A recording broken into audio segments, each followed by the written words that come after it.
Saludo a todos los hermanos allá Saudação a todos os irmãos lá no Peru, desde Caí, Porto Rico.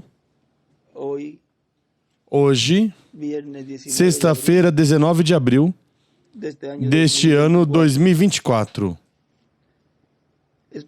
É para mim um privilégio e uma bênção poder saudá-los e desejar-lhes as maiores bênçãos que Deus tem neste tempo final, nesta dispensação do reino, a qual Deus está cumprindo e está realizando todo o programa no qual está contida a ressurreição e a transformação de cada um de nós. No tempo da primeira vinda do Senhor, no cumprimento das Escrituras para a sua primeira vinda, ele esteve realizando uma obra correspondente à Era de Pedra Angular, porque a primeira vinda do Senhor é cumprida em Era de Pedra Angular, e a qual tem duas partes: sua primeira vinda como Cordeiro e sua segunda vinda como Leão da tribo de Judá. E as duas vindas são em Era de Pedra Angular. Portanto, todas as bênçãos que foram cumpridas nessa Era de Pedra Angular, com a vinda do Messias, nesse jovem carpinteiro de Nazaré chamado Jesus, o qual dava vida eterna a todo aquele que cria em sua primeira vinda, em sua segunda vinda, cumpre a promessa de que os escolhidos de Deus, que estariam recebendo sua vinda, receberiam essa dupla porção, a segunda parte, que é o corpo eterno e glorificado.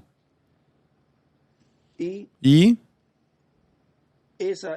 essa Era de Pedra Angular e dispensação do reino, vejam, começa estando nós nestes corpos terrenos. Experimentamos tudo correspondente a esse reino messiânico, o glorioso reino milenial, estando nestes corpos, tudo em um tempo curto. No tempo da primeira vinda do Senhor, os discípulos experimentaram o que estaria ocorrendo em 2000 anos. Agora, na dispensação do reino, estamos experimentando o que seria o milênio. Agora, tudo isso a cada vez vai mais e mais em aumento até chegar a esse tempo onde foi levado nosso irmão Branham a esse dia, a essa atividade, onde ele viu ali alguém pregando, viu pregação, porque tinha visto a coluna de fogo falando a alguém, e viu também chamamento ao altar, viu também a fila de oração, viu também pessoas entrando no lugar e saindo, sendo curadas. Entravam doentes e saíam sendo curados. E tudo isso, diz nosso irmão William, que havia outro ministrando ali. Não era o irmão Branham, nem era o anjo porque estava com ele, era quem mostrava tudo isso. Para o cumprimento da ressurreição, Deus terá realizado no meio da sua igreja uma obra de preparação, nesse ensinamento sobre carpa que foi prometido, qual daria fé de rapto. Agora vejam vocês que não podemos esperar, como muitos esperam, a que o nosso irmão William regresse na ressurreição para cumprir a promessa da fé de rapto em uma grande carpa catedral, e muito menos para cumprir Apocalipse 11. Porque um corpo glorificado, um corpo eterno e glorificado, não vem já para morrer. Tem que ser um instrumento, um véu de carne, no qual Deus está manifestando os ministérios de Moisés e Elias, e esse ministério ao estar adotado, pode dar a sua vida para torná-la tomá-la. Isso foi o que Cristo fez na cruz do Calvário, quando antes, 6 meses antes, foi adotado no Monte da Transfiguração. Agora tudo isso nos mostra, diz o irmão Branham, nos mostra, página 42 do livro de citações, nos mostra o que seria Deus neste tempo, mostrando a ordem da sua vinda e como se veria o Filho do Homem glorificado. É com o ministério de Moisés e Elias no meio da sua igreja, manifestando esses ministérios, trazendo a fé de rapto aos escolhidos de Deus. Agora, para muitas pessoas, esperam o cumprimento das promessas de certa forma, porque sempre o instrumento, o véu de carne, é o tropeço. Esperavam ali, na primeira vinda do Senhor, que ele viesse ao sumo pontífice, descendo, diz o irmão Branham, com umas escadas desde o céu, bumbos e pratos, e apareceria ali aos saduceus, aos fariseus, e cumpriria sua vinda. Mas veio a eles num jovem simples operário da construção. E o primeiro que diziam, este é filho de fornicação, e este tem demônios, e pelo dedo de Beelzebu expulsa demônios.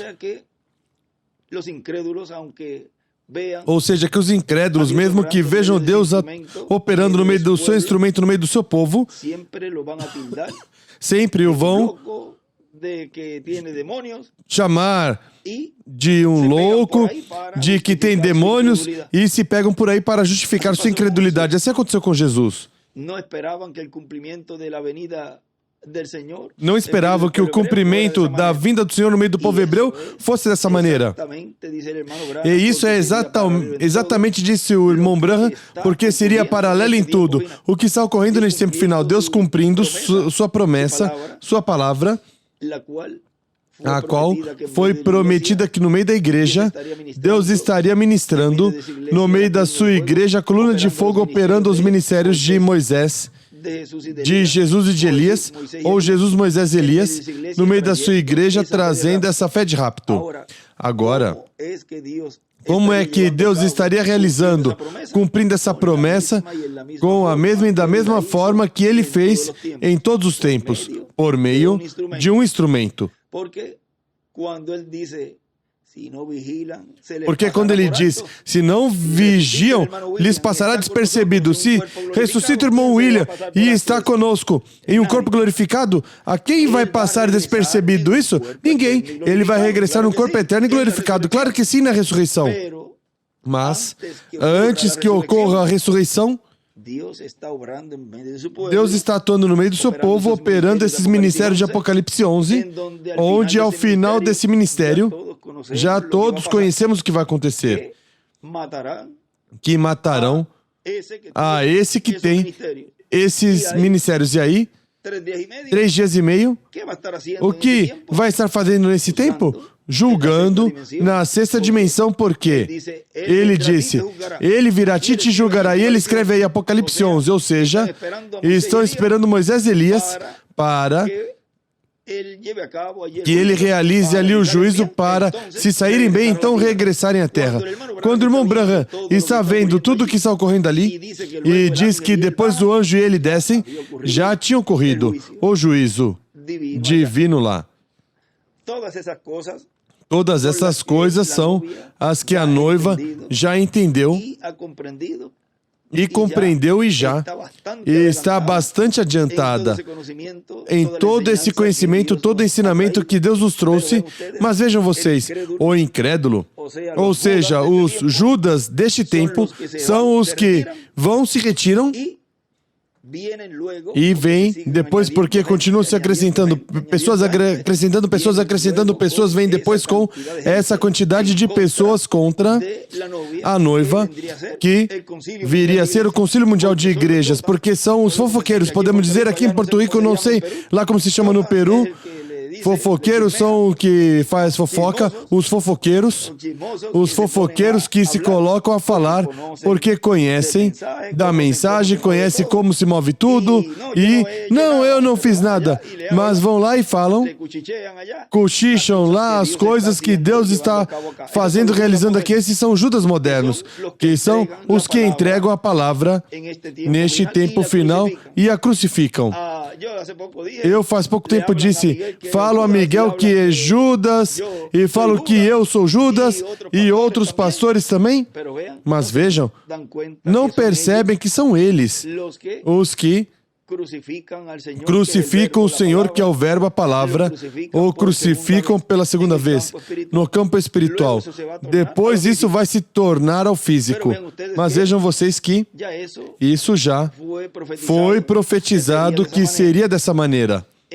Eles são os que neste tempo final cumprem o que Judas cumpriu ali.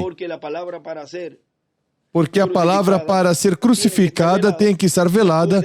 Não pode se entregar uma palavra que não está velada em carne humana. Não pode se entregar um homem que está morto.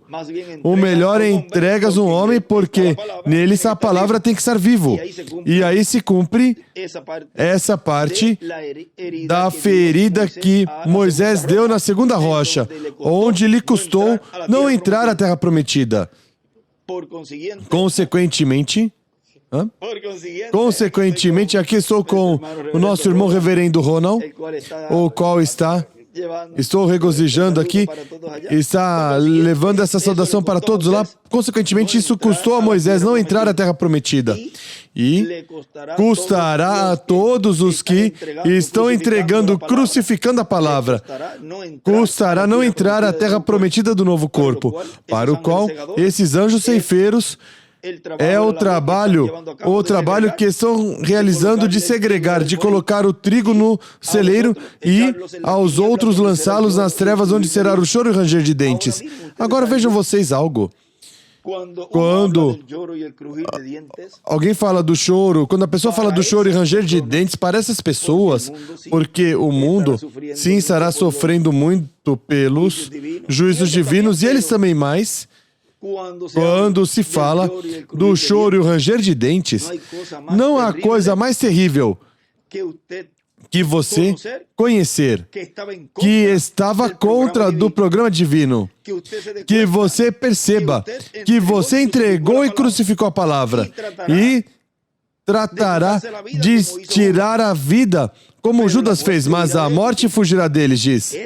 Esse sofrimento é tão terrível, pior, que se os matassem no momento, conhecer que eles foram os que estiveram combatendo o programa divino sob carpa e atacando a carpa e atacando o ministério e falando que é Belzebu, que é o diabo, que é um impostor, que tem demônios, que também o diabo faz milagres e faz coisas.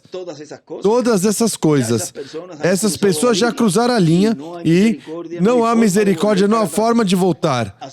Assim que tudo isso tinha que ser assim, tem que ser assim, porque as escrituras têm que se cumprir também para essas pessoas. Portanto, povo peruano, continuem agarrados da arca à palavra, a qual está falando desde a grande carpa catedral, onde quer que você estiver. Por isso ele dizia, conecte com a grande carpa catedral. Não é que o pastor venha com todo o grupo para Porto Rico, mas que ele disse como estar em Porto Rico. Como? Se conectando com bons telões, um bom som, e diz que até a parte dos cânticos. Ou seja, deu a forma, a maneira de estar aqui conosco. Já depois, quando se estiver um novo corpo eterno e glorificado, já estaremos todos unidos, esse grupo de jovens, unidos para sempre, para toda a eternidade. Já, se Deus permite que se mantenha a carpa para esse tempo, para o milênio, ou seja, que não seja destruída pelos juízos divinos, isso já é assunto de Deus. Mas a função da grande carpa catedral é agora. Agora é que está tirando proveito da grande carpa catedral, porque é a parte mais importante, a parte onde Deus está dando a fé de rapto. Depois que formos transformados já, não é necessário já a grande carpa. Se Deus a permite tê-la levantada, nesses 30, 40 dias, que vai ser estremecida a terra, amém. Mas, até o momento onde ele viu todas as curas e todas as coisas, estávamos ainda nesses corpos. Ainda havia um ministério operando ali em carne humana. Já depois que ocorrer a ressurreição, já daí a ceia das bodas do Cordeiro. Os que quiserem ficar para usar a carpa nesse tempo depois da ressurreição, aí a terão e já tem um lugar para ficarem e tem a mensagem, porque eles dizem que escutam somente a mensagem, pois aí vão ter tudinho para que fique com o resto desse mundo denominacional e que ajudem, porque são pessoas que, como conhecem a mensagem, também vão ser de ajuda na grande tribulação com todas essas pessoas. Tem que ter conhecimento da mensagem para poder ser de ajuda na grande tribulação, assim que para vocês também. É essa parte que, por essa parte que farão, se é que não cruzaram a linha alguns, pois obterão a purificação durante a grande tribulação, para que possam depois viver eternamente. Depois da segunda ressurreição, depois do milênio, ressuscitam, e aí, se saírem bem, ou seja, se não cruzaram a linha, obterão vida eterna. Toda essa terceira etapa é para todos os grupos.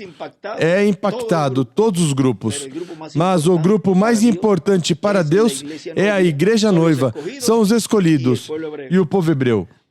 Assim que, em frente, povo peruano e toda a América Latina, e onde quer que se encontrar um escolhido Filho de Deus, se preparando para a vossa transformação. Já são 5h15 e já hoje temos já pertinho a atividade, onde já tenho tudinho para lhes falar nessa noite sobre o tema A Casa do Novo Pacto, a Casa de Deus, sobre o Novo Pacto é o tema de hoje.